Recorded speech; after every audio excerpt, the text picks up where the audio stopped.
sitting here, Baruch Hashem, in California. Today is Wednesday. I'm sitting in Meir's house. He says he lives here for 50 years in Costa Mesa. And these are two not only brothers, but what's really special, what I heard from Howard over the years, is that you are chaverim too.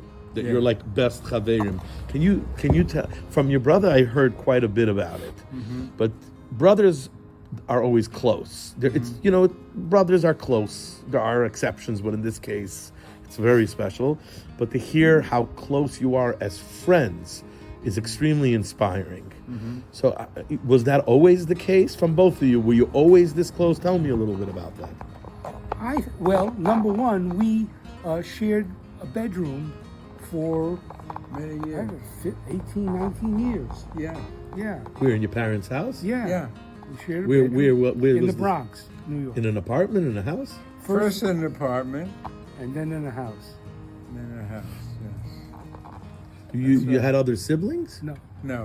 So you had each other? Correct. Right. Was that part of the reason of the close friendship? Probably. Yeah. I mean, we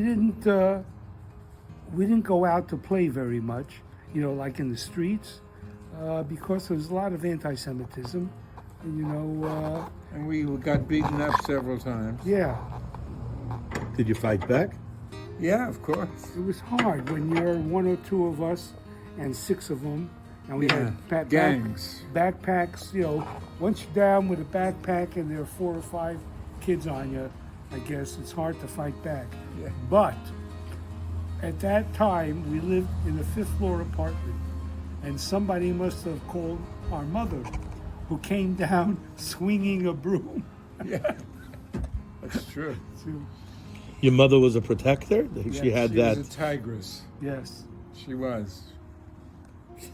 When it came to family, absolutely. Yeah. My mother would go to the priests. We lived in a neighborhood that was Irish Catholic, in addition to having a large Jewish. It was Jewish and Catholic.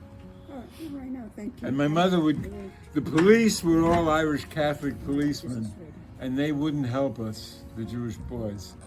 Or NYPD. Yeah. 48 precinct. My mother would go to the church, and the priests would help us. Wow. Yeah. Your father was working. He was in Manhattan. Was he more passive than your mother, your father? No. But he wasn't available. He was a hard worker. Aaron. Long hours. Yeah. Aaron. Yeah. His name was only Aaron? Yeah. Zoltan.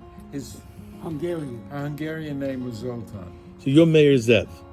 Yeah. Ben Aaron and Miriam. Yeah. And you're Dave Bear, like me. You have another name? No. Howard? But you're Dave Bear, Ben Aaron, and Ben Miriam. Yeah.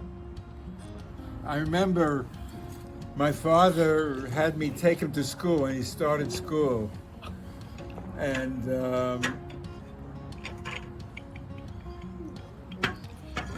I took him into his kindergarten class, was it? This is Nathanson. Yeah. And I introduced him as Berl Dov. He used to tell me he's Berl Dov. Yeah. As opposed to Dave Bear. Right. I mean, Rashi says Dave is a bear. Yeah. It's the same word. Right. One is Yiddish, one is Hebrew. Exactly. And then she wrote a letter to my mother, because it was in the middle of the term or so, and he was behind the other children.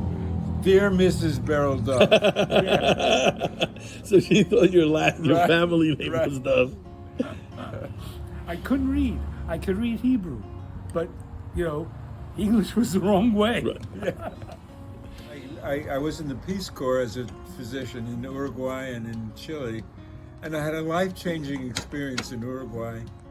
And what was that? It was very interesting. I was the only rheumatologist in Uruguay at the time. So a lot of the physicians started sending me complex patients that they couldn't care for, to me in the Peace Corps office. And I developed a reputation. And one day an elder Jewish woman, obviously Jewish, came in and asked to see me. And she started speaking to me in Spanish with a very heavy Hungarian accent. So I answered her in Hungarian. And we became, closer, a little friendlier together. And she said she was here because of her daughter. She said she and her husband were getting old, and they thought they would not live very much longer. And her daughter, who was about 20, was born with very severe cerebral palsy and was confined to a wheelchair. She had a left hemiplegia. She was paralyzed on the left side, and she had her left arm was drawn up like this, and her leg was drawn up and couldn't be straightened out, and she couldn't walk. But she could talk, but she had what is called dysarthria. It was very hard to understand her. But her mother said, and had taught herself 5 or 6 languages. She spoke English, French, Spanish, Hungarian, I don't know what else. German, I think, a little bit. Anyway, I agreed to see her, and I examined her, and sure enough, after speaking to her for several hours, I was able to understand her a little better, and I could prove that she did know at least several languages very well, and she was very bright. And I decided she needed rehabilitation, but it was beyond my capacity to do that in Uruguay. So I wrote to, where do you? The Rusk Rusk Anyway, Institute. Rusk Institute. Right. And they said they would accept her as a patient, but somebody had to pay for it. She had no insurance. So I asked the American Embassy to pay for it. They refused. I asked the American Aid Society to pay for it. They refused. So I went to the Jewish community, whom I had not met yet in Uruguay, The local Jewish community. the local Jewish community, and they Pulled together pulled together and came up with money to send them to the States to treat her. to treat her. And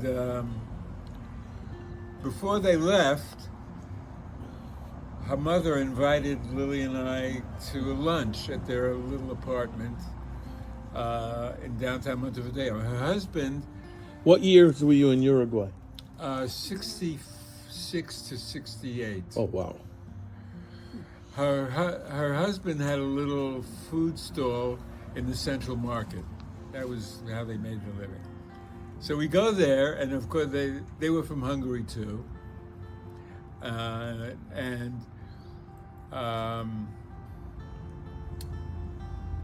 The husband starts asking me, "Where is your father from?" I said, "Well, my mother is from a town called Margita, which was a big city. Everybody heard of that. But my father was from a tiny village, 40 families. Nobody ever heard of it." He says, "What's the name?" I said, "Galish Petri." He said, "Did your grandfather own a general store in Galish Petri?" I said, "Yes." He said, "We used to shop there. We're from another village, Wow. 7 kilometers away." A smaller village, probably. Yeah.